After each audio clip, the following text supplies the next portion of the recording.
Hello and welcome to ABA with Dr. D. This is your host, Dr. D, where we share ABA with you. Today we're going to talk about another really interesting topic called functional analysis. So functional analysis is a really important assessment process. It is one of the gold standard for conducting any type of FBA to confirm functions of behavior. Let me cover a couple bullet points before we get into watching a video of how to run a functional analysis. So here we go. So functional analysis is the most complete form of evidence-based assessment. In functional analysis, the assessor will systematically set up different conditions. In each condition, relevant variables are manipulated and behavioral data are recorded. Functional analysis is not always run in every FBA. It is usually run when the behavior function after indirect and descriptor assessments are conducted or inconclusive. A lot of times that's what's going to happen. We run our FBAs. Our indirect and direct assessment tools are being used, or descriptive assessment tools are being used, and we still can't figure out the function of the behavior. So that's where the functional analysis is going to help us to determine functions. Okay, and in functional analysis, it says conditions vary from subject to subject. However, typical functional analysis assessment generally consists of 4 conditions. Here it talks about an added condition, but we will have the typical ones, which is attention, escape, tangible, alone, control, or the play condition. Okay. And conditions are usually, typically, it says typically because some of them are a lot shorter than this. You have brief FAs, you have trial-based FAs, there's a variety of FAs you can conduct. But the typical one, the standard FA, usually takes 10 minutes in length, so each condition is going to take 10 minutes. And we encourage occurrences of the behavior. So we're trying to evoke those behaviors in those particular conditions. Environment is set up in a way for the target behavior to occur. So once again, we want to create an environment where there are going to be opportunities for the individual to engage in the behavior, because that's what we're trying to see here in these particular conditions. Reinforcers are delivered contingent on the target behavior. So as soon as a behavior occurs, the reinforcer is delivered, whether it's escape, attention, access, whatever it is, the type of condition you're running, you're going to provide that specific reinforcer based on the condition you're working on. Other behaviors are ignored, including appropriate behaviors. Okay, so we're just focusing on providing reinforcement for the inappropriate behavior. The first condition we're going to be looking at is the attention condition, and this is to see if the behavior is maintained by attention, meaning socially mediated positive reinforcement in the form, once again, of a reaction, attention, somebody saying something, somebody reacting to the response, which tends to happen a lot when you're working with children. Adults in the environment tend to respond only when the individual engages in the problem behavior. So we're going to take a look at this particular condition, and we'll be able to analyze how it looks. We'll break it up together.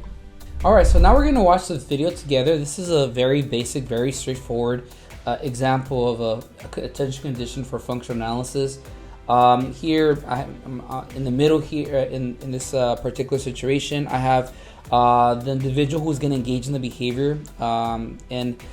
Here, basically, what I'm going to do is I'm going to start providing attention to the other individual. And as soon as I start providing attention, you're going to start seeing a reaction, which is going to be an inappropriate behavior of throwing the pencil at me. So I want you to focus on that behavior. That's an inappropriate behavior we're looking at, is throwing the pencil at the teacher in this particular situation, throwing the pencil at me.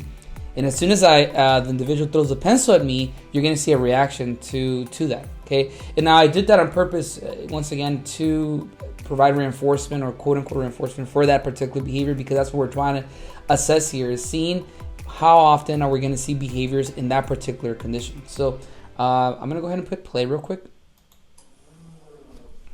All right, Edward's turn. Here you go, Edward.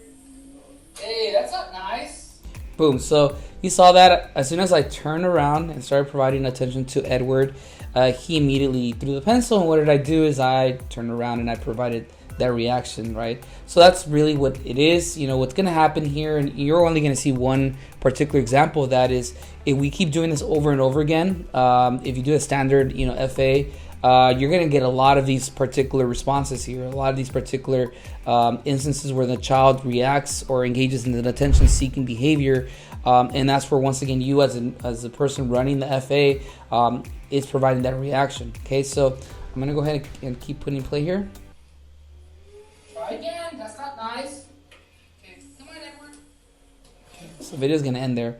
But once again, it's very straightforward. Here I'm creating a scenario where I'm providing some type of divided attention opportunity where I'm now engaging with another child. That's a very common scenario. It happens in schools where you have a couple of peers, a couple of students around, and the child that you're working with, the individual who engages in the problem behavior, is seeking attention, and sometimes they engage in these behaviors to get that reaction. So we're gonna play one more time.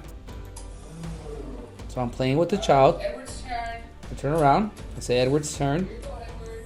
and boom, Hey, goes that's the pencil. nice. Okay, so if you're doing a very basic ABC, analysis, once again, it's no attention. Child, throws a pencil. What happens afterward? Attention. Okay, no attention. Problem behavior. Attention. Okay, if you're doing a very basic ABC analysis for this particular situation.